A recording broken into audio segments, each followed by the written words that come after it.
Tawagan natin si Hilda Ong. Magandang umaga po, Secretary. Hilda Ong po ng Health and Travel Servicio Publico. Secretary, kanina nabanggit po ninyo na ini-encourage natin ang mga kababayan natin bumalik sa kanilang probinsya.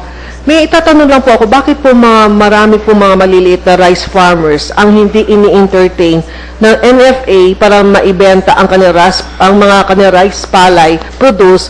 Meron po bang required volume para makabenta ng rice palay sa NFA? Ang alam ko po, ang requirement lang po ay dapat po yung nagpaparehistro sila at ang i-deliver po ay tama yung moisture. Pero ngayon nga po, ini-encourage namin ng NFA, naglagay po tayo ng budget para yung mga sirang drying facilities ng NFA ay ma-repair at nang sa ganun, mawalan po ng dahilan para hindi bilhin yung mga dala-dala ng mga magsasaka. Siguro po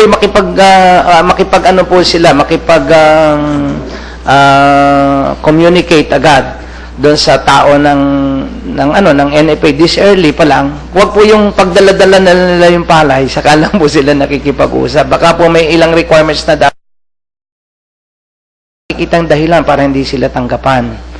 And kung hindi man po sila ma-entertain doon ay sa mga provincial o kaya ay region, lalo na po sa regional offices ng Department of Agriculture, dumulog po sila doon sa rice program coordinators namin sa bawat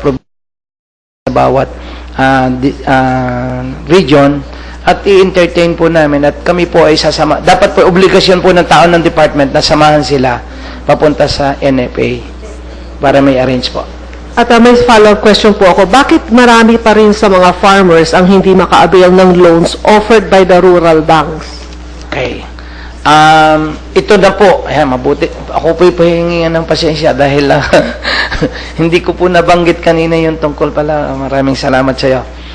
Yung pong actually, ngayon po sa cooperative banks, meron po tayong pondo na ini-release. I think 200 million po ito na ni-release sa mga cooperative banks na ma-access po through the cooperatives po naman. Yung mga kooperatiba ng mga Irrigators Association o Farmers Association, nakaka-access po sila sa cooperative bank. Actually, ito is guaranteed ito ng pamahalaan. At ito po ay, ito yung pag naglaban namin na 15% lang yung interest. 15% lang yung interest. Inclusive na po yung crop insurance. So, mababa po yung interest na ito kung compare natin doon sa iba. So, ito na po, baka po hindi lang alam ng iba. Ngayon, may bago pong introduce ang Land Bank of the Philippines at ang Department of Agriculture. Ito po pinapilot lang namin sa Isabela, Nueva Ecija, South Cotabato, at saka Iloilo. So, ito pong apat na lalawigan na ito, ipinapilot po natin yung pong Sikat Saka.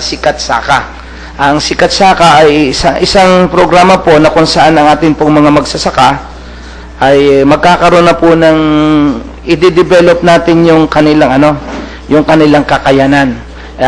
Bilang isang ordinaryong magsasaka na hindi po nakaka-access sa programang pautang na individual ay magkakaroon na po sila ng access. So may part po, isang komprehensibong programa po ito, bibigyan sila ng trainings, bibigyan sila ng value training doon, tapos paggamit ng ATM, magkakaroon na po sila ng ganito, magkaka-ATM card na po yung mga magsasaka. So that ang mangyayari po dito,